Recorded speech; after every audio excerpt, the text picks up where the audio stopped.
Buenas tardes. En primer lugar, agradeceros que hayáis venido estando el día como está. Pues cambia el día. Sabíamos que no iban a cerrar el retiro, pero no sabíamos que iba a llover tanto. Bueno, daros las gracias por vuestra presencia. Y como sabéis, la Asociación de Amigos del Retiro llevamos así como 7 años dialogando, porque no nos enfrentamos a ellos, sino dialogamos, vamos a sus despachos, o ellos vienen aquí al retiro y ven las cosas. Pero no ha bastado con eso y bueno, pues nos han hecho una jugarreta para mí, que es sacar el plan director del retiro, los gerentes del buen retiro, sin contar con nosotros. Por lo menos podrían haber tenido la referencia, oye, mirarlo a ver qué cosas están bien o mal. Entonces, bueno, pues que sepáis que este plan director salió publicado el otro día en el boletín oficial y que tenemos hasta el día 27 de febrero, si no recuerdo mal, para hacer alegaciones. Nada, yo quería que Jesús Duba presentase a nuestro ponente ahí hoy. Hola, buenas tardes. Pues sí, 50 años que nos conocemos, Pedro Montoliu, que es el que nos va a dar hoy la conferencia, y yo fui el primer... Bueno, Montoliu fue la primera persona que yo conocí en Madrid. Cuando vine de Valladolid a estudiar periodismo, no conocía a nadie en Madrid, y a través de otro amigo, Montoliu, Pedro, fue el primer amigo, y ya pues hemos tenido esa amistad 50 años, porque hemos trabajado además juntos en El País muchos años.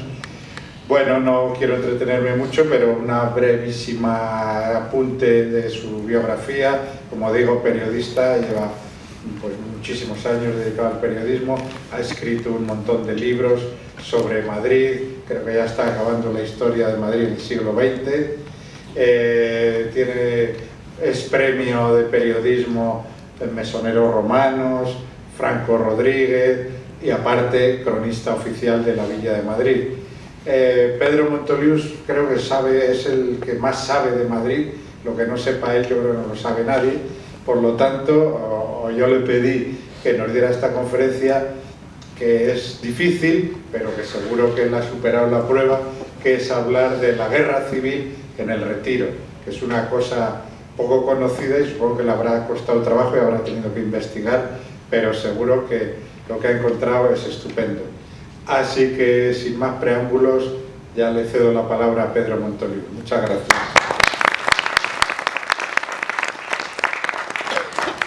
Buenas tardes, muchas gracias a la Asociación de Amigos de los Jardines del Buen Retiro, un nombre que me gusta por el peso que tiene histórico.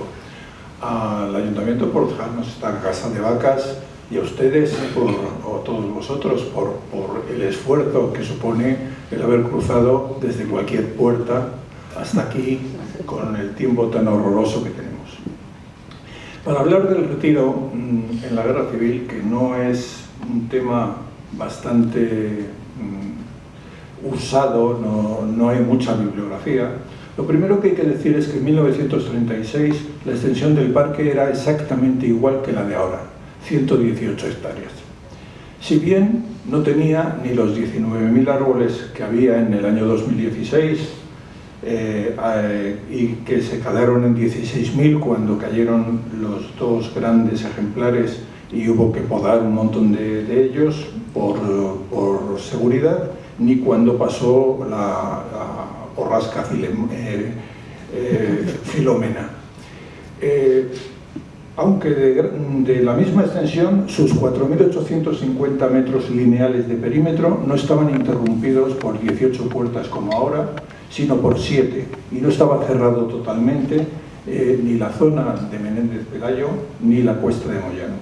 Además, la fisonomía del parque en zonas como la Casa de Fieras, como los actuales jardines de Cecilio Rodríguez o el parterre, no tenían nada que ver con su actual imagen. Lo primero que hay que destacar es lo lenta que fue la urbanización de la zona más próxima a Menéndez Pelayo. Vean, por ejemplo, este plano es de Facundo Cañadas de 1900 y compárenlo, ven que toda la zona de Menéndez Pelayo, desde la calle 12 de octubre hasta Conde de Cartagena, está sin construir, salvo el Hospital del Niño Jesús y la estación de Arganda. Compárenlo con este exactamente de 1940 del noticiero de la Guía de Madrid, que exactamente más o menos sigue igual, es decir, esa zona no se urbanizó. En todos ellos falta ese espacio y como consecuencia de ello la valla que cerraba Menéndez Pelayo no estaba completa, estaba a trozos, estaba incluso con desmontes, y eso tuvo un impacto en la guerra civil, como vamos a ver.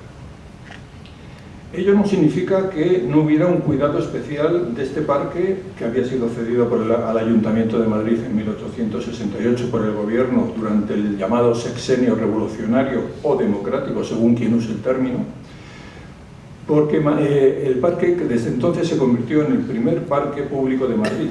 Pero no vamos a hablar de cómo los madrileños utilizaron desde entonces masivamente el parque, si bien para tomar un café, comer, tomar un baño terapéutico, subirse a una barca desde el embarcadero construido en 1917, patinar en el estanque que ocupaba el espacio de la Rosaleda, contemplar las plantas exóticas en la estufa que se instaló procedente del Palacio del Marqués de Salamanca en el Paseo de Recoletos, o pasear en carruaje por el paseo de coches abierto en 1874 con un presupuesto de 110.000 pesetas, de las que el conde de Fernán Núñez aportó 55.000, es decir, la mitad, por lo que la corporación decidió darle su nombre a este paseo y así se ha quedado. Por no hablar de la asistencia a las exposiciones que se organizaron y que dieron lugar a los palacios de Velázquez y de Cristal. Esta masiva utilización del parque continuó durante la República. En la Chopera del Retiro, Margarita Sirgu y Ricardo Calvo respectivamente interpretaron en 1931 Electra de Sófocles y La vida es sueño de Calderón, como parte del programa de las primeras fiestas organizadas para celebrar la proclamación de la República. 2 meses después se organizó en el Retiro una fiesta organizada por el Sindicato de Actores Españoles, en la que se dio a conocer el fallo de un jurado presidido por el ministro de Estado Alejandro Lerroux, y en el que estaban desde el alcalde de la capital, Pedro Rico, hasta el periodista y ensayista Luis Astrana Marín, para elegir a la señorita República 1931, entre las 15 candidatas que se habían presentado.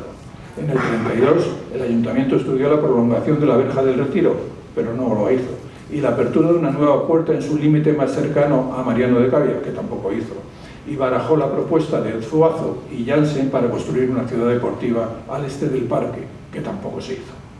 De acuerdo con estos planes, un año después se sustituyó parte del muro de cerramiento, pero muy poco, de la avenida de Menéndez Pelayo por una valla, y continuaron las obras de ampliación de la Casa de Fieras.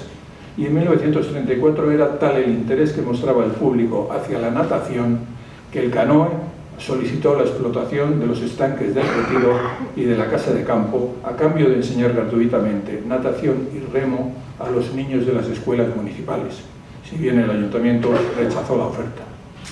En diciembre del 34, la comisión gestora, que había sustituido a Pedro Rico en el ayuntamiento, inauguró en el Retiro el monumento a los Álvarez Quintero, obra de Lorenzo y Federico Puyol Valera, que fue dotado de una librería en la que se colocaron las obras de estos autores. Hago mención de ello porque fue el último monumento que levantó la República en el Retiro, porque días después la misma comisión gestora adoptó el acuerdo de denegar cuantas peticiones se recibieran para poner más monumentos, lápidas o bustos, dada la cantidad de ellos que ya había entonces en esta zona verde. Importante fue la fecha del 8 de febrero de 1935. Ese día el Gobierno de la República, presidido por Alejandro Lerroux, aprobó la declaración de parque como jardín histórico-artístico, tras los informes favorables de las Reales Academias de Bellas Artes y de la Historia. Y la importancia de este parque se puso de manifiesto el 10 de mayo de 1936, cuando Manuel Azaña fue elegido presidente de la República en el Palacio de Cristal, que se habilitó con tribunas para acoger a los 911 compromisarios y diputados que debían votar y que no cabían en el hemiciclo del Congreso. Perico Chicote montó precisamente para la ocasión unas mesas con un cóctel para aliviar el fuerte calor que hizo durante ese día.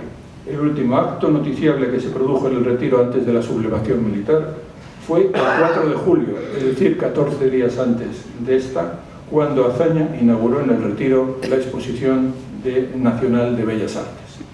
A partir del estallido de la guerra, las autoridades, desbordadas por los sindicatos y los partidos políticos, no pudieron mantener el mismo grado de protección que hasta ese momento había tenido el parque, y ello se notó en la pérdida de una parte de su vegetación. Carmen Añón, Premio Nacional de Restauración y Conservación de Bienes Culturales y autora de uno de los proyectos de restauración del Retiro, y los redactores del Plan Director del Arbolado de los Jardines del Buen Retiro, realizado en el año 2016, coinciden en que la guerra civil no tuvo una gran incidencia en el arbolado de los jardines.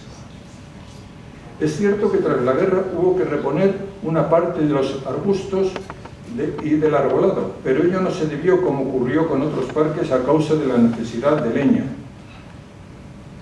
Tenemos aquí una mujer, por ejemplo, cortando leña en la calle, procedente evidentemente de algún arbolito que debió caer de alguna plaza, de algún jardín.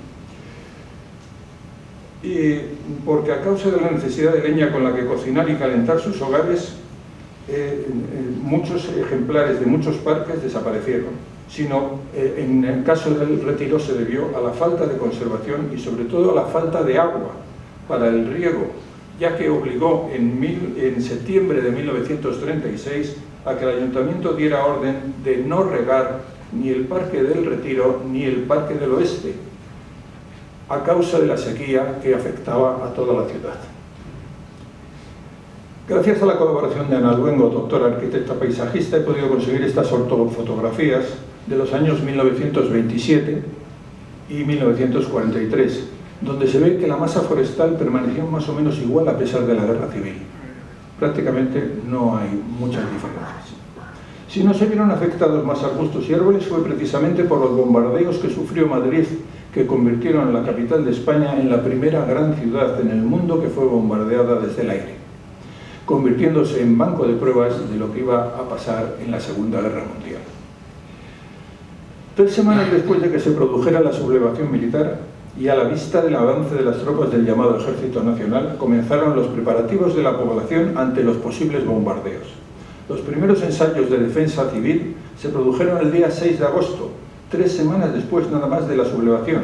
Las autoridades informaron de que debían apagarse las luces a las 10 de la noche, hora en la que igualmente quedaba prohibida la circulación de vehículos. La orden, publicada ese mismo día, fue comprobada. Para comprobar la reacción de la población, se enviaron aviones republicanos que sobrevolaron la ciudad durante la noche.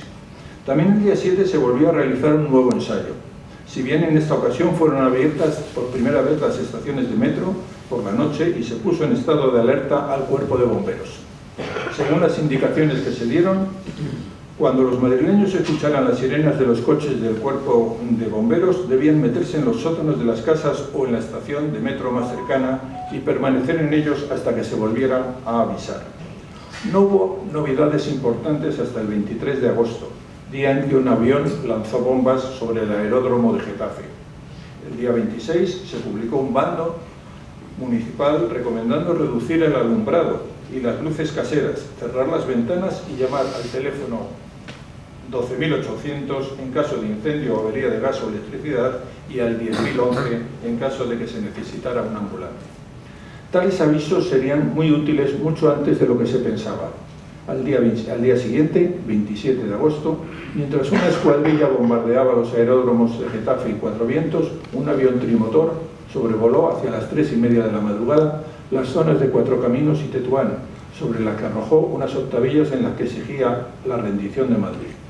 Las autoridades municipales y gubernativas ante ello dieron orden de aplicar inmediatamente las medidas que se habían ensayado e indicaron a los milicianos que no dispararan contra los aviones, pues con ello tan solo gastaban munición.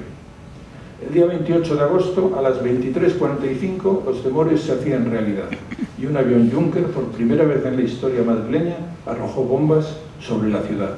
El ataque consistió en el lanzamiento de 2 bengalas y 3 bombas de 10 kilos sobre la cercana plaza de Cibeles, entonces de Castelar, los jardines del Palacio de Buenavista, sede del Ministerio de la Guerra, y la calle Barquillo, causando la muerte de un cabo y heridas a 3 soldados, así como daños en la base del pilón de la Fuente de las Cibeles. A continuación, lanzó otra bomba sobre un garaje del Paseo del Rey, incautado por el Círculo Socialista del Oeste, y otra sobre la cercana Estación del Norte. La prensa del día siguiente recogió la noticia del bombardeo, alertó sobre la posibilidad de que las bombas fueran sustituidas por gases asfixiantes y dio consejos como formar comités de casa, designar a alguna persona para despertar a todo el vecindario y apagar los faroles de las calles, adquirir linternas, pintar de azul o negro los faros de los coches, poner madera o pintar de negro las ventanas de las casas, dejar abiertas las puertas y ventanas para evitar la rotura de cristales y salir cuando hubiera pasado el ruido de la explosión. El 31 de agosto, coincidiendo con un nuevo ataque sobre los ministerios de la guerra y de gobernación, Madrid se encontraba mejor preparado para este tipo de ataques. El alumbrado público ya había sido reducido, pues solo se encendían las farolas eléctricas, que a diferencia de las de gas, podían ser apagadas rápidamente. Los letreros luminosos permanecieron apagados, los faros de los tranvías fueron pintados y empezaron a funcionar las motocicletas de la Dirección General de Seguridad dotadas de sirenas para avisar con un toque continuado de la inminencia de un ataque y con toques intermitentes el final del mismo. Hasta se pintaron de negro las cuadrigas que presiden el edificio del Banco de Bilbao, hoy sede de la Consejería de Medio Ambiente de la Comunidad de Madrid, en la calle Alcalá, esquina Sevilla, y que desde entonces han quedado así, perdiendo su color dorado. Durante el mes de septiembre los madrileños se acostumbraron a las visitas del llamado pajarito o el lechero, nombres con los que se conocía popularmente al Junker 52 que bombardeaba sobre las 5 de la mañana, o también de las viudas, como eran llamados los aparatos que iban en grupo y eran de color negro. A mediados de octubre las medidas se hicieron más restrictivas, el comercio vio variado su horario, los establecimientos públicos tenían que cerrar a las 10 de la noche, coincidiendo con el apagado del alumbrado público, y de las 11 de la noche a las 6 de la mañana solo podían circular los servicios de vigilancia y seguridad y los milicianos que tuvieran una orden de gobernación. Afortunadamente, las restricciones causadas por los bombardeos tuvieron un efecto positivo, ya que redujeron el número de registros nocturnos y los consiguientes paseos. Por entonces los periódicos publicaban ya la relación de la veintena de farmacias abiertas bajo el título El peligro de los gases, pues había recomendado que en caso de que Madrid sufriera un ataque con gases lacrimógenos o hiperita, se debía subir a los pisos altos de las casas y trasladar inmediatamente a quienes resultaran afectados a una de las farmacias abiertas o al laboratorio de farmacia militar. Noticias como estas no impedían que los madrileños, dados a tomarse los problemas a guasa, dieran por buena la noticia de un hombre que, al ser preguntado por qué no se había bajado del tranvía para refugiarse en el metro durante un bombardeo, había respondido que él estaba a salvo, pues según los periódicos, en estos ataques las víctimas eran siempre mujeres y niños. Las bromas terminaron cuando, a partir del 23 de octubre, el terror se apoderó de Madrid. Los aviones de la muerte, como fueron llamados los Junker alemanes, tomaron Madrid como banco de pruebas para determinar los efectos de un bombardeo masivo sobre la población. Ese día se produjeron 3 ataques. El día 26, a las 3 de la tarde, fue bombardeado Barajas. El 27, las bombas cayeron sobre Usera. El 28 fueron bombardeados los depósitos de Camsa. Y el 29 los ataques se concentraron en el casco urbano. El 30 fue un día trágico, pues en Getafe una bomba cayó alcanzando a 60 escolares, y por la tarde los proyectiles cayeron sobre una cola de personas que aguardaban para comprar alimentos, además de sobre un autobús repleto de viajeros. Días después se conocería el balance total de las víctimas habidas en Madrid a causa de los bombardeos. Solo durante el mes de octubre habían muerto 160 personas y habían resultado heridas 269 madrileños. El alto número de fallecidos a finales de octubre produjo una nueva falta de féretros, por lo que algunos tuvieron que ser enterrados envueltos en sábanas.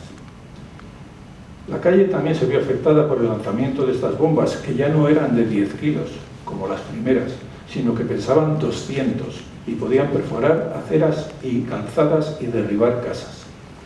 También empezaron a lanzarse unas bombas que, si bien eran de pequeño tamaño, producían temperaturas muy altas en un radio de 3 metros, razón por la que se llamaron incendiarias.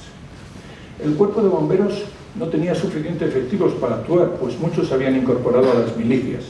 La Dirección General de Arquitectura de Madrid, de la que dependía el Servicio de Incendios, decidió por ello crear un nuevo departamento, la Brigada de Socorro contra Bombardeos, formada por arquitectos, maestros albañiles y obreros.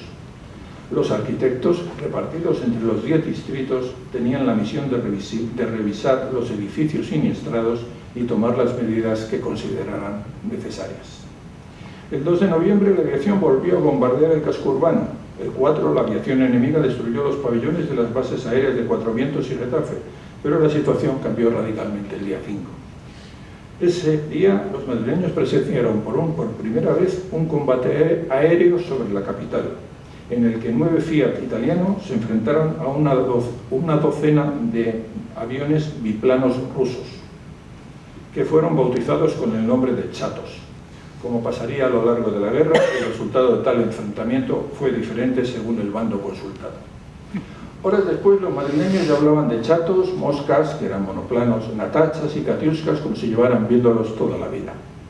Pero a pesar de los contados aviones rusos, los aparatos alemanes aprovecharon su superioridad numérica para bombardear a su placer. Así, el 8 de noviembre los Junkers dejaron caer sus bombas sobre la estación del norte, el borde del Manzanares entre la Puerta de Hierro y el Puente de la Princesa y distintos inmuebles del centro, entre ellos el taller de un pintor llamado Ramón Stoll que tenía en la calle Sacramento.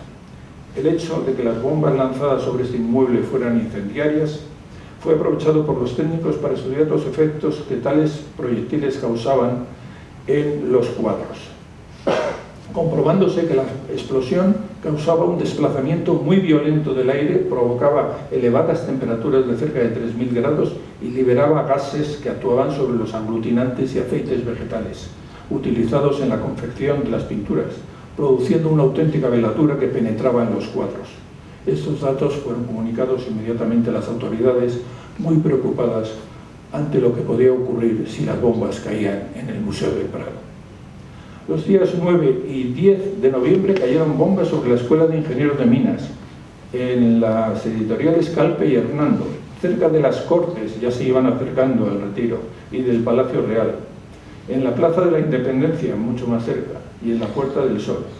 El día 11 se atacó Carabanchel, el barrio del Congreso, la calle Atocha, en los mercados del Carmen y de San Ildefonso, y entre el 12 y el 14 la aviación y la artillería se concentraron en la estación de Atocha y en sus alrededores.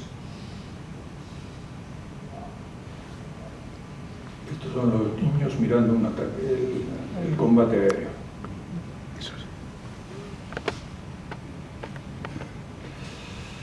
Los ataques se agravaron el día 16 de noviembre, cuando las bombas de aviación se centraron en el Paseo del Prado. Aquí está, justo delante del museo, sin importar las consecuencias que podía tener para el patrimonio artístico español. La razón era que esta zona se concentraban algunos de los objetivos de la aviación franquista. Por ejemplo, la Comandancia de Ingenieros se había instalado en Alfonso XII, enfrente del Casón del Buen Retiro. El cuartel de María Cristina, que había sido el último foco de resistencia de los militares sublevados tras la toma del cuartel de la Montaña y del campamento de Vicálvaro, estaba junto a la Basílica de Atocha.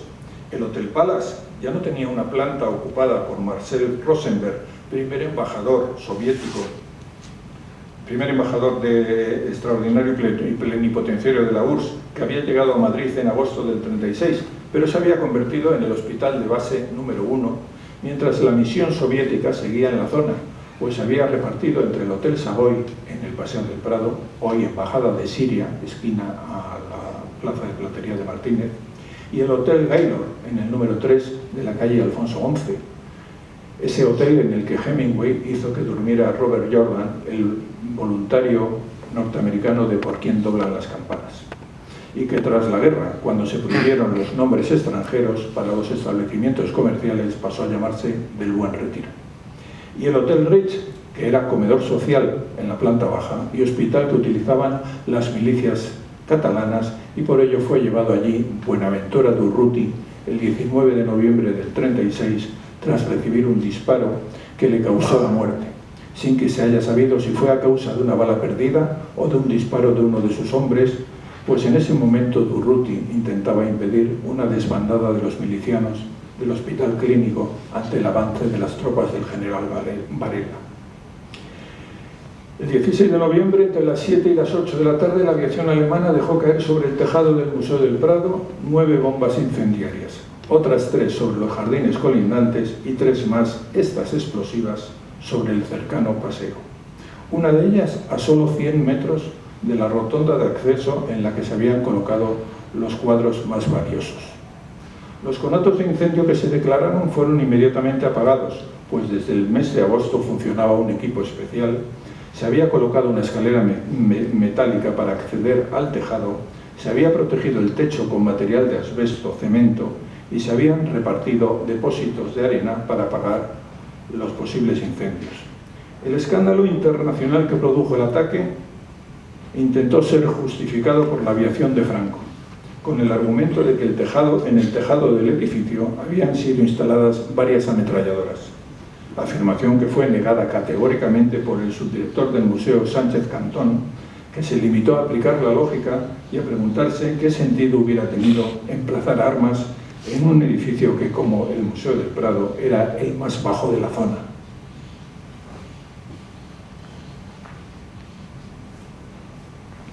Esa misma tarde, y de forma simultánea, fue bombardeado el Museo Antropológico, en la esquina de Alfonso XII con Atocha.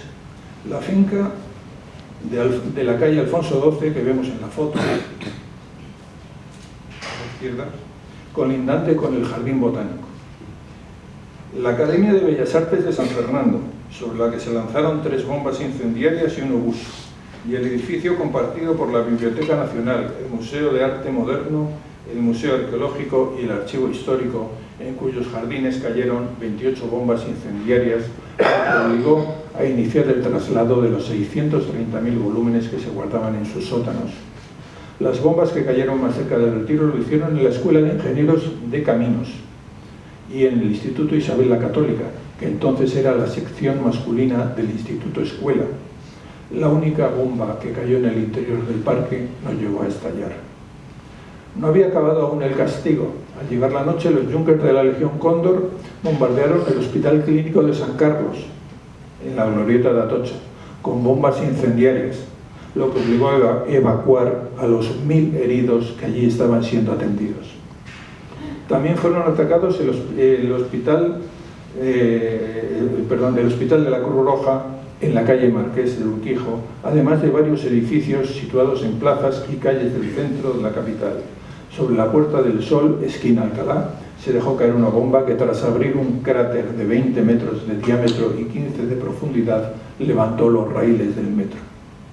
2 días después fue bombardeado el Palacio de Liria, en la calle de la Princesa,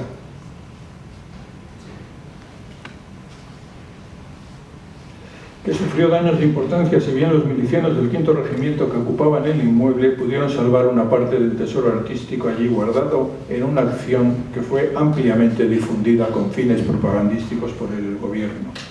Y el día 25 cayó una bomba en el convento de las Descalzas Reales, si bien no produjo muchos daños.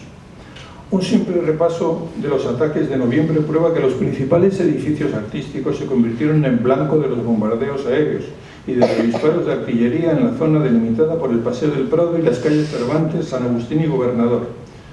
Por ejemplo, en esta zona cayeron 20 bombas incendiarias, 10 de gran potencia y 15 granadas de artillería. También actuaron sobre la zona de la Biblioteca Nacional, donde cayeron 10 proyectiles de artillería y 28 bombas incendiarias, y en la manzana formada por las calles Montera, Aduana, Peligros y Alcalá, donde se encuentra la Academia de Bellas Artes de San Fernando, donde cayeron 34 bombas incendiarias, 6 de gran potencia y 21 de artillería. Afortunadamente, en los primeros días de diciembre, los bombardeos de aviones disminuyeron gracias a la presencia de un mayor número de aparatos soviéticos. Ello produjo cierto respiro entre la población, si bien duró poco porque las baterías instaladas en el Cerro Garavitas y en el Alto de Extremadura redoblaron su actividad. Tras un mes de asedio se dio a conocer el primer balance de las bajas causadas entre la población a causa de los bombardeos terrestres y aéreos: 365 muertos y 1.571 heridos. No es extraño que los madrileños, con ese humor castizo que tenemos, bautizaran a la muerte con el nombre de la Pepa y cantaran "Y es la Pepa una gachí que está de moda en Madrid". Este es el plano que elaboraron en 2019. Este es el plano que elaboraron en 2019 Luis de Sobrón y Enrique Bordés, arquitectos de la Escuela Técnica Superior de Arquitectura de la Universidad Politécnica de Madrid. En él se ve cómo resultaron afectados los diferentes barrios. Como se ve, el Retiro, el Parque del Retiro, se salvó de las bombas. No así algunos de los edificios que como he dicho, que le rodean, incluyendo las escuelas Aguirre al norte. En los meses sucesivos, los bombardeos con artillería fueron constantes y, a diferencia de los ataques de la aviación, que se convirtieron en esporádicos. Especial incidencia fueron los sufridos en noviembre del 37, coincidiendo con el primer aniversario del asedio a Madrid. El Comité de Reforma, Reconstrucción y Saneamiento de Madrid, en la memoria, que hasta el 61%, porcentaje que en el distrito de Palacio, donde estaba el barrio de Argüelles, llegaba al 84%. Los estudios que realicé con los datos obtenidos de los listados del movimiento natural de la población indican que de las 15.000 personas que murieron a causa de los bombardeos en toda España, 2.000 eran vecinos de Madrid. De aquellos bombardeos hoy tenemos un testimonio importante, impactante. El 10 de septiembre de 1981, el cercano casón del Buen Retiro recibía con todos los honores el cuadro del Guernica, procedente del Museo de Arte Moderno de Nueva York. Durante 11 años, hasta su traslado en 1992 al Centro de Arte Reina Sofía, los visitantes pudieron contemplar en el casón una obra que es testimonio de la brutalidad de la guerra. Pero no todos saben que Picasso se inspiró para pintar el cuadro del Guernica en las crónicas que hizo el periodista francés Louis Delapré, enviado especial del Paris-Soir, que había llegado a España en julio del 36. Y esas crónicas eran sobre los bombardeos en Madrid.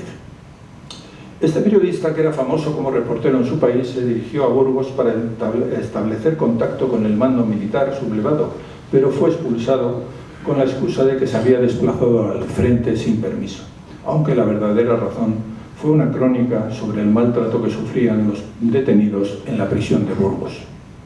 La crónica que envió era tan cruda que el periódico, acostumbrado a historias más amables, la mutiló y la llevó a páginas interiores. Delapré se trasladó entonces a Madrid, donde estaba cuando comenzaron los bombardeos de la aviación. La imagen de los niños, mujeres y hombres muertos por las bombas hizo que sus crónicas fueran durísimas, lo que hizo que nuevamente su publicación las censurara. No obstante, las crónicas completas lograron salir a la luz, pues el 8 de enero de 1937 fueron recogidas en un folleto titulado El martirio de Madrid y traducido a 5 idiomas. Varios ejemplares se enviaron a destacados intelectuales y artistas, entre ellos Picasso, quien quedó impactado por lo que allí se decía. Allí estaban las humaredas que suben de los montones de escombros, igual que plasmará Picasso en la cola del toro, como si se tratara de una columna de humo. Allí estaban los refugiados, en el círculo protector de la pequeña lámpara, que escuchan los ruidos que desgarran las tinieblas de la ciudad, murmullos, aullidos, estruendos, los sollozos de las mujeres a nuestro lado que esconden la cabeza en un pañuelo, plasmados por Picasso en esas bocas abiertas que muestran todas las figuras, incluidas las del caballo y el toro. Ahí estaba la bombilla que ilumina a la mujer con su bebé muerto, tal como lo contó el periodista francés. Un destello de la lámpara nos muestra la pequeña cabeza infantil sobre el corazón materno y todo vuelve a sumirse en la noche.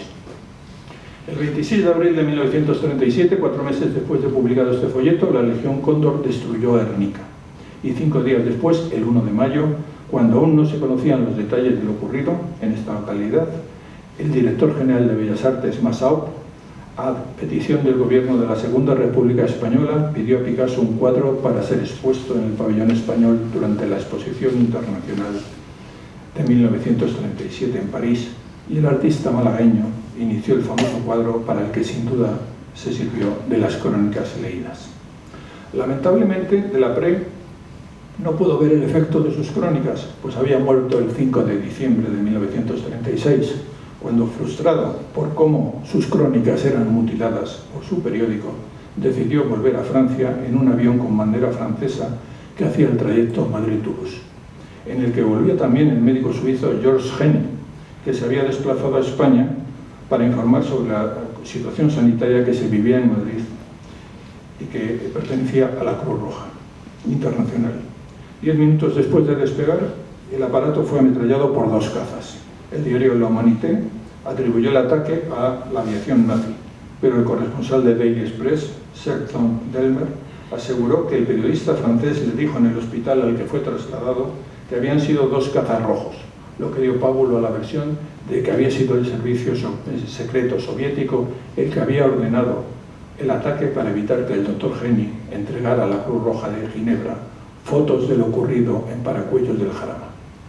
Esta teoría parece descartada, pues Henny, que sí redactó ese informe sobre las sacas de presos de las cárceles para asesinarlos, ya lo había enviado a Ginebra por valija diplomática, Suiza, antes de su partida. Otra versión es que se trató de un simple error de los pilotos de caza, algo difícil de creer, pues el avión llevaba pintada la bandera francesa en el timón de cola y en el fuselaje se podía leer Ambassade de France. En el ametrallamiento de Delaprée, Henny y el periodista de la agencia Havas, André Chateau, fueron heridos de bala, y 2 niñas que iban en el aparato sufrieron fracturas, cuando el piloto, tras dejarse caer en barrena para engañar a sus atacantes, pudo efectuar un aterrizaje de emergencia en el campo de Pastrana, donde el aparato capotó. El propio Henny, aunque estaba herido, auxilió a sus compañeros. De todos los heridos, el más grave era Delaprée, que había resultado alcanzado de bala en la ingle. Trasladados los heridos a Madrid, Delaprée murió 3 días después en el Hospital de San Luis de los Franceses, en la calle Claudio Coelho. Toda esta explicación sobre los bombardeos de Madrid y sus efectos está motivada por un hecho que iba a tener una importancia trascendental para el parque. A mediados de octubre de 1936, cuando aún faltaban 10 días para que los aviones dejaran caer sus bombas, el Retiro fue cerrado al público para evitar el efecto de los bombardeos en una zona donde era posible e imposible resguardarse.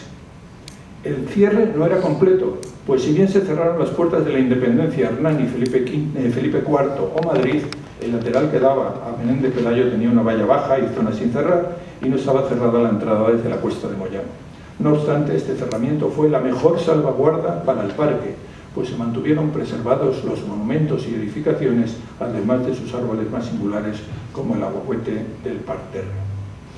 Para mi libro, Madrid en la Guerra Civil, protagonistas, que el año que viene será reeditado coincidiendo con el 90 aniversario del arranque del conflicto armado, entrevisté entre febrero de 1995 y febrero de 1997 a 50 personas que habían vivido la guerra en la capital. Entre ellos estaban Manuel Gutiérrez Mellado, Eugenio Granel, Santiago Carrillo, Gloria Fuertes, Fernando Chueca Goitia, Manuel Alessandre, Ramón Serrano Súñer, Julián Marías, Joaquín Ruiz Jiménez o Antonio Buero Vallejo. Uno de los entrevistados fue José Luis López Vázquez, que cuando empezó la guerra tenía 14 años. Fue el más joven de los que entrevisté, pues intentaba siempre que por lo menos en el arranque de la guerra tuvieran 18 años. Pero si lo hice fue porque el actor ya trabajaba entonces, a esa edad, en un laboratorio farmacéutico de la calle Embajadores, que la aviación franquista consideró un objetivo de guerra y en consecuencia fue bombardeado, aunque sin ser alcanzado plenamente. Según me dijo, a raíz de aquel bombardeo que le pilló dentro, solo dejaron en Embajadores el laboratorio, mientras el resto de los servicios fue trasladado a un grupo escolar que había en la calle Lope de Rueda, y los materiales inflamables los llevaron al Retiro. Así me lo explicó. Por entonces el Retiro había sido cerrado al público, pero como guardábamos los inflamables en la casa de vacas y teníamos que cargar y descargar alcohol y otros productos, nos dieron la llave de la reja Recogíamos en un camión los bidones o garrafas de alcohol que necesitábamos para el establecimiento o para suministrar a las unidades como el 5º Regimiento o la Brigada de Urruti. Pero cuando llegaba el mes de abril o mayo decíamos, vamos al retiro, y allí nos escapábamos 3 o 4. Nos quedábamos en pelotas y tomábamos el sol. El retiro era para nosotros solos, era algo maravilloso. Como pueden ver, las visiones de las guerras son muy diferentes según quien la cuenta. La otra consecuencia que tuvieron los bombardeos aéreos es que en el retiro es que en 1936 comenzó a construirse en la parte del parque más cercana a Menéndez Pelayo un refugio aéreo con 3 entradas, ya que las autoridades se dieron cuenta de que la zona carecía de estaciones de metro, pues la más cercana estaba en el Retiro. En Claudio Bello. La reducción de los bombardeos aéreos ralentizó los trabajos, que parece que no terminaron hasta 1938, razón por la que prácticamente no se usó. Tiene una longitud de 125 metros, una capacidad para 275 personas. Está formada por 5 galerías abovedadas, construidas a 8 metros de profundidad, y los otros 2 accesos están, bueno, el acceso está pegado a la valla de Menéndez Pelayo, y los otros 2 accesos están, uno junto al actual Florida Park y otro en un punto no localizado de la calle Menéndez Pelayo. Este refugio permanece hoy cerrado y, a pesar de la promesa del Ayuntamiento de hacerlo visitable, aguarda, como lo hizo durante tantos años, que esas visitas puedan recorrerlo. Sé que esta asociación de amigos de los Jardines del Buen Retiro lleva mucho tiempo intentando su apertura. Espero que la constancia de los frutos esperados. Cuando ya pasó el tema de los bombardeos, ya en el año 37, el Retiro no solo fue utilizado para almacenar algunos productos químicos, también sirvió como campo de entrenamiento para los que iban a ser soldados del ejército republicano. La Junta de Defensa de Madrid decidió que era necesario preparar a los más jóvenes y para ello creó un servicio premilitar que cada mañana, durante unas horas, entrenaba a los muchachos en los parques de Eva Perón y Retiro. También fue escenario de revistas militares. En la foto, que debió ser hecha en 1937, el general Miaja, jefe de la Junta de Defensa de Madrid, y Valentín González, el campesino, entonces comandante de la 10ª Brigada Mixta, pasan revista a unas tropas recién entrenadas y uniformadas. Además, el Retiro, aunque no fue frente de batalla, sí fue escenario de algunos episodios bélicos. Alejandro Heredero del Castillo, que fue comisario en una compañía y estaba a cargo de un cañón del 7,5 instalado en la Puerta del Ángel, me informó de que mientras ellos tenían pocas municiones y con su cañón no podían llegar a más de 5 kilómetros de distancia, no ocurría lo mismo con el instalado cerca del Observatorio Meteorológico, frente al Niño Jesús, que era del calibre 15 y que era conocido como el Abuelo. Según él, un par de veces al día este cañón disparaba hacia la zona de campamento, pues podía cubrir un área de 22 kilómetros. En marzo de 1939 se enfrentaron en Madrid las tropas leales al coronel Casado, apoyadas por las columnas anarquistas enviadas el día 7 de ese mes por el teniente coronel Cipriano Mera, que era anarquista, y encuadradas dentro del cuarto cuerpo de ejército. Estas tropas lucharon contra los comunistas pertenecientes a los otros tres cuerpos de ejército y contrarios a que se iniciaran las conversaciones para acabar la guerra. Inicialmente los comunistas se apoderaron de la posición Jaca, instalada en la Alameda de Osuna, y del eje que iba por Castellana desde Nuevos Ministerios, Alcalá, Alfonso XII, Atocha y Bailén. Pero este eje estaba salpicado por edificios controlados por los casadistas, como los Ministerios de la Guerra y el Ministerio de Marina o el Banco de España. Era tal el caos, y nadie sabía quién era de quién, que Casado dio orden a sus hombres para que llevaran un pañuelo anudado en el brazo con objeto de distinguirlos y no dispararles. La llegada de las columnas del cuarto cuerpo de ejército a Madrid hizo que la situación variara radicalmente el 9 de marzo, pues ese día se tomó Torrejón de Ardot, Alcalá de Henares, y se llegó a la posición Jaca, de la que se apoderaron. El día 11, los partidarios de Casado entablaron los combates en el entorno de la Puerta de Alcalá. El militante comunista Julio San Isidro, que era jefe de batallón del subsuelo en Madrid, me aseguró que cuando ese día pudo llegar a la comandancia de ingenieros en Alfonso XII y la encontró tomada por los casadistas, corrió a informar al Comité Central del PC, que tenía su sede en el número 6 de la calle Serrano. Pero tuvo que parapetarse en uno de los arcos de la Puerta de Alcalá, pues desde la valla del Retiro, un grupo de casadistas con una ametralladora barría toda la zona. De ahí los impactos, al igual que en los arcos de la Puerta de Alcalá, se vieron en la valla del Retiro. Para entonces las columnas de Mera habían llegado ya a Manuel Becerra. Los combates terminaron el día 12 con el triunfo de las tropas de Casado en lo que iba a ser el preámbulo de la rendición del ejército republicano y el fin de la guerra. El historiador José del Corral, que cuando lo entrevisté me manifestó haber pertenecido a la quinta columna, me narró un hecho bastante desconocido ocurrido 2 semanas después de los combates entre casadistas y comunistas. Un día o dos antes de la entrada de las tropas nacionales, nos llamaron a todos los que estábamos en esas fuerzas de resistencia, o como se llamaran. Nos ordenaron reunirnos por grupos en el Retiro y nos dieron unos monos caqui de cuello azul que nos debíamos poner para recibir a las tropas. Debíamos ser unos 2000. De esta forma recibimos a las tropas de Franco y se produjo el cambio de poderes. En cuanto al Retiro como escenario de represión, el único testimonio que me pudieron facilitar fue el de la actriz Marucci Fresno, que me dijo que en los primeros meses de la guerra se decía que en las tapias del Retiro cada mañana aparecían algunos cadáveres, si bien ella no lo vio. Existió otro rumor, pero no hay constancia documental más allá de un libro de Joaquín Pérez Madrigal, periodista, escritor y abogado, que fue diputado durante la República. Bulos siempre los ha habido, y Pérez Madrigal no era ajeno a ellos, pues fue un personaje muy polémico. Fue expulsado del Partido Radical Socialista, volvió a obtener acta de diputado por el Partido Radical del Ergus y actuó como enlace del sector más derechista de su partido con la CEDA, según recoge el diccionario de la Real Academia de la Historia. En julio de 1936, antes de que estallara la sublevación, envió a su familia fuera de Madrid y se trasladó a Pamplona, donde el día 15 de julio se puso a las órdenes del general Mola. Al estallar la guerra, redactó el manifiesto del general Cabanellas, a quien acompañó como asistente en su gira por la zona sublevada. El 1 de agosto se afilió a Falange en Burgos y desde enero de 1937 y desde Radio Nacional de España estuvo a cargo de 2 emisiones muy seguidas en el bando nacional. El miliciano Remigio, para la guerra es un prodigio, y aquí la flota republicana, en forma de charlas satíricas contra los milicianos, además de publicar libros propagandísticos y de loa a Franco.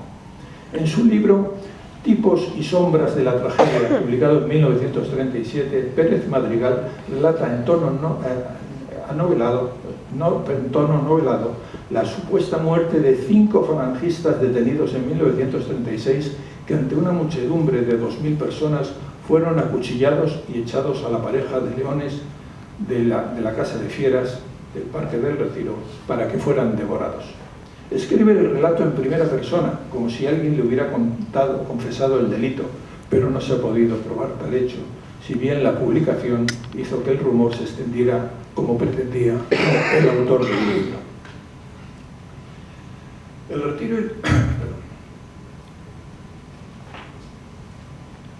El Retiro y la Guerra Civil volverían a estar juntos en los titulares de prensa cuando en 1979, en las tapias de la Casa de Fieras, fue encontrado el busto de Pablo Iglesias, fundador del PSOE y de UGT, obra de Emiliano Barral. Según se supo entonces, este busto había sido salvado de la destrucción por José Pradal, un delineante socialista que trabajaba en el Departamento de Parques y Jardines del Ayuntamiento con Cecilio Rodríguez. Pradal vio cómo unos obreros destrozaban a martillazos una figura de piedra que inmediatamente reconoció como el busto de Pablo Iglesias, el mismo que había presidido el monumento inaugurado el 3 de mayo de 1936 en el Parque del Oeste, obra del escultor Emiliano Barral, del arquitecto Esteban de la Mora y del pintor muralista Luis Quintanilla. Este monumento resultó muy afectado por la guerra, ya que estaba en el Parque del Oeste. Y una vez concluido el conflicto fue tapiado, hasta que en los años 50 se procedió a su demolición. Los restos fueron llevados al Retiro para levantar la tapia del parque que da Menéndez Pelayo a la altura de los jardines de Cecilio Rodríguez.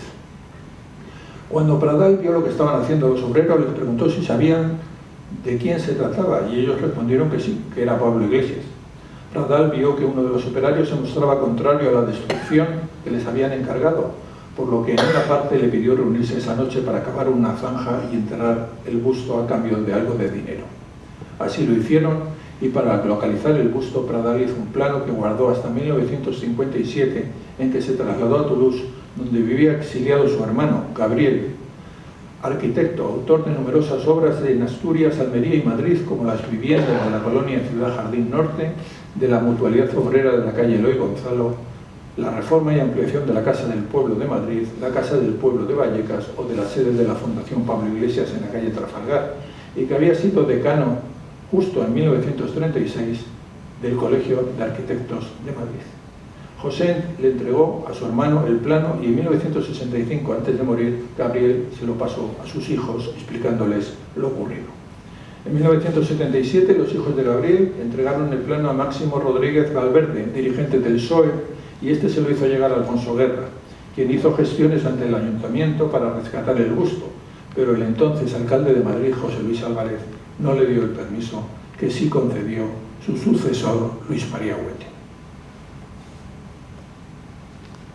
El 7 de febrero de 1979, los hijos de los Pradal y Alfonso Guerra, con la ayuda de un arquitecto municipal, vieron como la excavadora dirigida por un operario encontraba el busto con la nariz destrozada, que fue llevado a la sede del PSOE en la calle Ferraz, donde allí se encuentra. Después de la guerra, el Retiro se convirtió en el parque por antonomasia. El resto de los parques estaban muy afectados, y el del oeste y el de la Casa de Campo estaban cerrados por la cantidad de proyectiles que aún quedaban enterrados. Tras la guerra, la recuperación del Retiro como parque no fue inmediata, pues fue abierto por partes. El 4 de abril, 7 días después de la entrada del Ejército Nacional en Madrid, el nuevo alcalde, Alberto Alcocer, en una de sus primeras decisiones, ordenó reponer en su puesto como director de parques a Cecilio Rodríguez y le pidió que el día 28 de abril, un mes después de la entrada del Ejército Nacional, la zona del kiosco de la música pudiera abrirse para que la banda municipal ofreciera un concierto y dar así la imagen de que todo volvía a la normalidad. El 19 de mayo, coincidiendo con la celebración del desfile de la Victoria, el parque abrió sus puertas de forma oficial. Si bien había zonas que estaban todavía siendo repobladas en sustitución de los arbustos y árboles destrozados o secos, y también se buscaba una solución para ver dónde se llevaban los 5.000 vehículos, un 10% de todo el parque móvil existente antes de la guerra de la capital, que estaban convertidos en chatarra y que a mediados de junio seguían almacenados en las vías del parque, delante en el borde del paseo de coches, delante de la escultura de Santiago Cajal, después de que la Corporación Republicana hubiera decidido trasladar al Retiro todos los vehículos inservibles que habían sido abandonados en las calles de la ciudad durante la guerra. Ello no impidió que el 18 de julio, declarada fiesta nacional por el Ministerio de Gobernación, se reunieran en el paseo de coches del Retiro 10.000 hombres de la Central Nacional Sindicalista en una misa en la que se bendijo la bandera de esa central. En agosto de 1939, las barcas volvieron al estanque y el ayuntamiento decidió ceder por 3 meses la gestión de este espacio para su uso deportivo a la delegación provincial del Sindicato Español Universitario a cambio de un canon de 5.000 pesetas. También fue abierta la Casa de Fieras, que entre abril y agosto incorporó un elefante de 8 años, una pareja de leones adultos y una cría de 8 meses, un oso gris del Cáucaso, un dromedario y un leopardo que fueron donados por el general Franco y que sustituyeron a la menguada cantidad de animales que habían quedado por falta de alimentos y enfermedades. La celebración de la Exposición Nacional de Bellas Artes, interrumpida desde 1936 en los Palacios del Retiro, tuvo que esperar hasta 1941. Los artistas que quisieron participar en esa primera edición tuvieron que firmar en el momento de la inscripción un documento de adhesión al régimen. No solo se programaron exposiciones de pintura y escultura. El 6 de mayo de 1942 y durante 20 días el Palacio de Velázquez se convirtió en la sede de la exposición Arquitectura Moderna de Alemania, con esvásticas en la fachada interior y presidida por un busto de Adolf Hitler. Se mostraron las maquetas de las construcciones ideadas por el arquitecto y ministro del Tercer Reich, Albert Speer. La exposición fue inaugurada por Franco y a ella acudieron Serrano Suñer, entonces ministro de Exteriores, el alcalde de Nuremberg, el embajador alemán o los colaboradores más estrechos de Speer, en un acto que se mostró como un ejemplo de la hermandad hispano-alemana. Ese mismo año se procedió al vaciado y limpieza del estanque. Para 1944 el parque ya había recuperado su normalidad, desde las regatas en el estanque que ese año ganó el equipo de Castro Urdiales hasta la celebración de misas como la que en mayo del año siguiente reunió a 30.000 niños, ocasión que fue aprovechada para sacar el cuerpo incorrupto de San Isidro por las calles de Madrid. Eso ya es otra historia. Muchas gracias.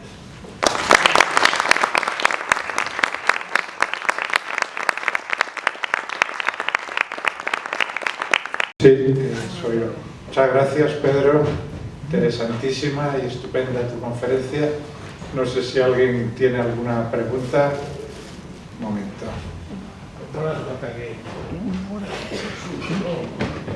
Todo el micrófono, yo voy a hacer con Antonio Gutiérrez, que siempre habla de pie. Enhorabuena por la conferencia, Pedro, porque nos has ilustrado enormemente sobre una parcela de la guerra civil que no es muy conocida. Yo he leído La forja de un rebelde de Arturo Barea y el retiro no aparece como una de sus... Aparece también lo de la Gran Vía, que era lo llamaban la avenida de los obuses, la avenida del 15 y medio. Y el bombardeo del edificio de la casa de leche que había por... En fin, y toda esta información que ha dado, que es de una erudición extraordinaria. La pregunta que siempre viene es cuáles son las fuentes a las que ha recurrido para poder sacar todo esto, que deben estar repartidas por mil sitios. Y ese trabajo siempre es un trabajo extraordinario, por el cual yo creo que todos los que estamos aquí te felicitamos y si ahora nos cuentas un poquito lo que es. Y ya con esto yo ya... Pues ya efectivamente salen de muchos sitios. Realmente hay información de periódicos, hay información de libros, hay información de testimonios vivos. Realmente cuando uno se enfrenta a un tema como este, que no es muy habitual, porque cuando me invitasteis a dar la conferencia, pues la verdad que al principio me quedé un poco, no voy a decir sobrecogido, pero sí sorprendido. No es, o sea, si te dicen, bueno, la ciudad universitaria en la guerra, sí, bueno, hay cientos de testimonios, cientos de escritos, pero sobre el retiro ha sido difícil, no difícil, pero por lo menos complicado en buscarlos, pero estaban.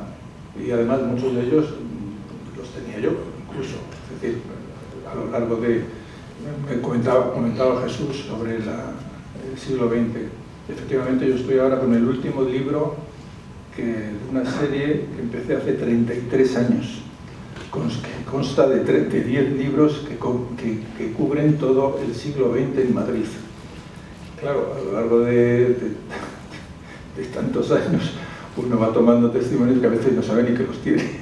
Los va guardando y cuando se plantea un caso como este, pues acudes a ello y de repente dices, anda, pues es verdad, pues esto estaba aquí, pues lo tenía yo. En particular, las cifras de muertos y heridos por los bombardeos, ¿de dónde salían esas estadísticas? Las cifras esas, la verdad es que fue o sea, yo ahí mantengo una polémica, entre comillas, con muchos historiadores, porque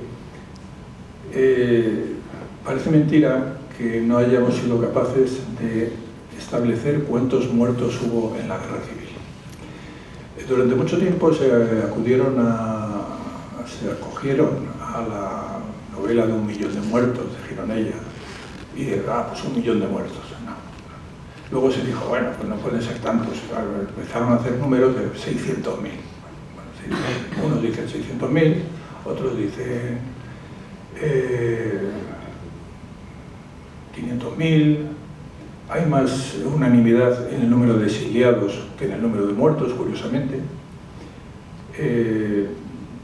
Yo tuve suerte porque, bueno, intenté ir a las fuentes oficiales. Las fuentes oficiales no daban ese dato. Afortunadamente conocí a una persona que se llamaba Carlos Montoliu, que no tiene nada que ver con mi familia, nada, pero que era jefe de estadística del Ayuntamiento de Madrid. Estaba aquí en las escuelas Aguirre. Entonces, pues,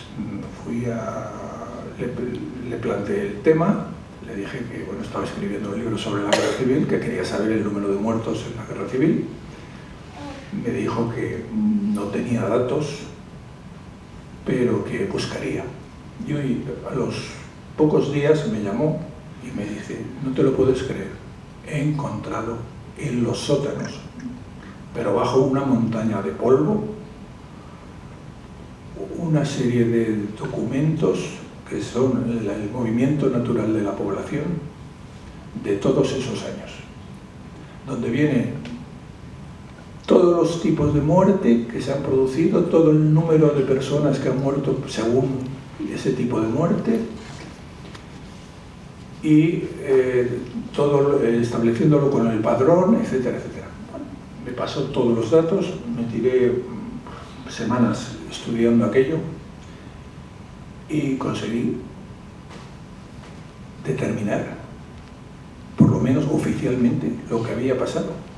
Porque aunque los datos se dieron a posteriori, es decir, que durante el año 37, 38, 39 no se podía hacer esos estudios, el 40, los estadísticos, que son muy suyos, se pusieron a la labor y entre 40, 41 y 42 recuperaron todo lo que había pasado en los 36, 37, 38 y 39. Y de ahí salió que había habido en toda España 350.000 muertos. De ellos, 100 y pico mil en Madrid. No, 100.000 en Madrid.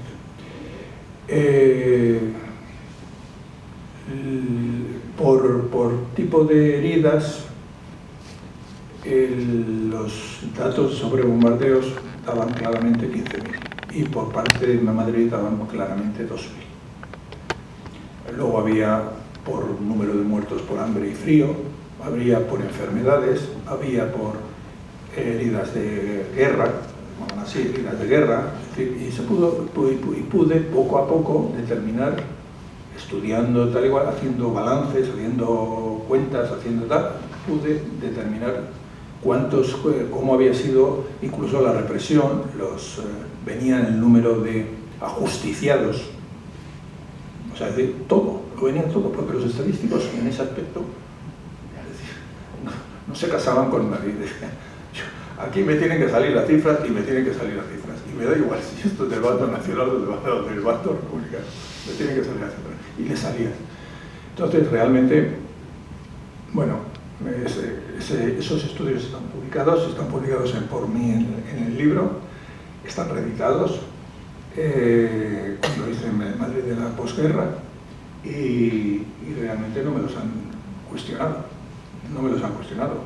Luego sigo leyendo por ahí los 600.000 muertos que hubo en la guerra, los no sé qué, pues yo sigo con mis 13, que digo, yo tengo estos estudios, yo sí tengo esos datos, y ahí me quedo.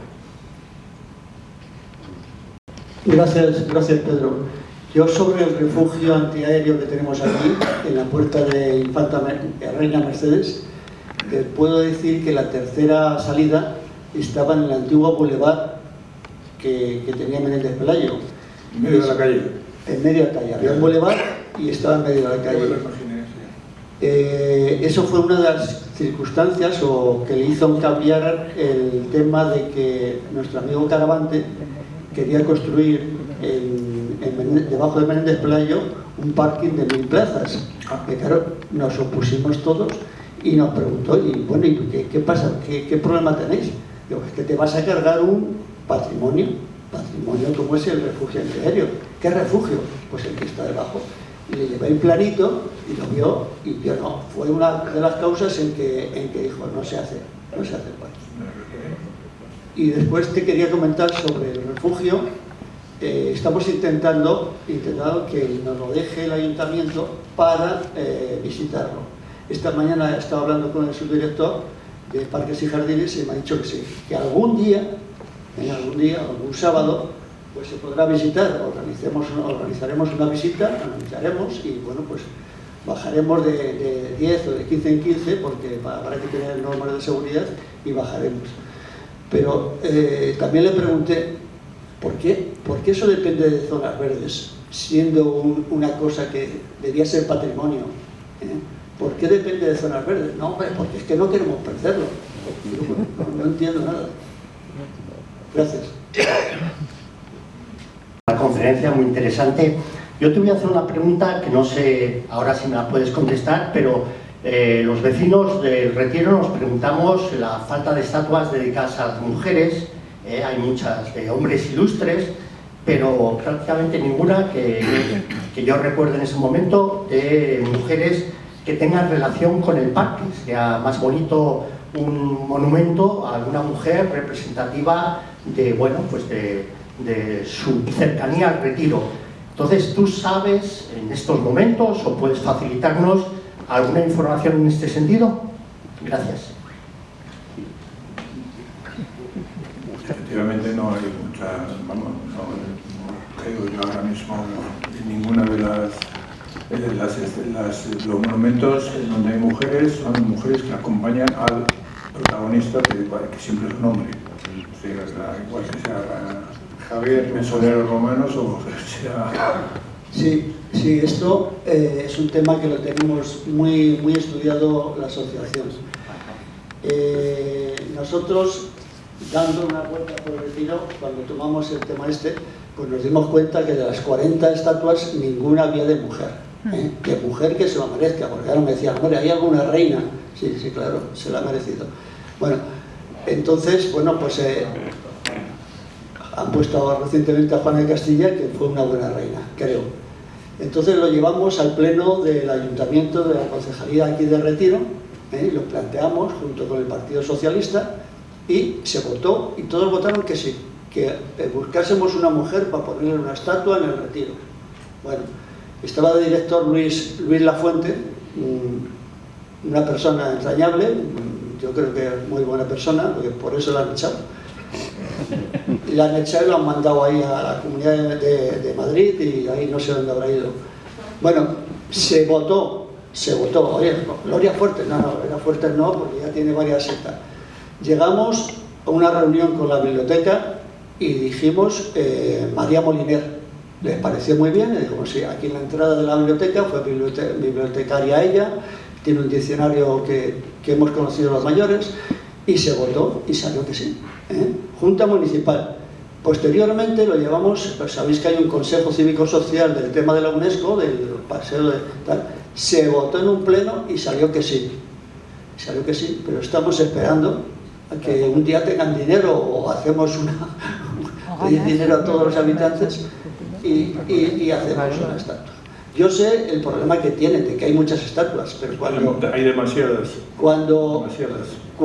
Mira, hoy el día 31 inauguran un monumento a un chaval que mataron aquí en el Retiro, un grupo de extrema derecha, y le han puesto un monumento, una placa, ahí al lado de José Luis Alcázar, con un bate de béisbol en el año 79, me parece que fue, y se lo han reconocido ahora y la han puesto al lado del Florida Retiro. En mitad casi de un camino, hay otros sitios mejores donde ponerlo, pero bueno, a mitad del camino. Hay una estatua al Inca Garcilaso de la Vega que regaló hace 2 años la embajada era Perú, me parece, ¿no? Perú, y la han puesto ahí al lado de la biblioteca. Y así nos vamos llenando de estatuas, que no hay que poner más, pero nos vamos llenando de estatuas. No, y además durante algunos periodos algunos alcaldes prohibían poner, porque además es bastante habitual que las embajadas, sobre todo sudamericanas, ofrezcan. Y entonces, y además dice, y en el retiro. Pero tú te das cuenta de que esto no se puede hacer, o sea, hay mujeres que se lo merecen. Claro. Entonces se puede quitar la de un general, que hay muchos, y sudamericanos o lo que sea. Bueno, eso puede producir un problema diplomático. Eso puede producir un problema diplomático, cuidado. Bueno, pues en esa estamos y os aseguro que se conseguiremos la estatua. Gracias. Sí. Antonio.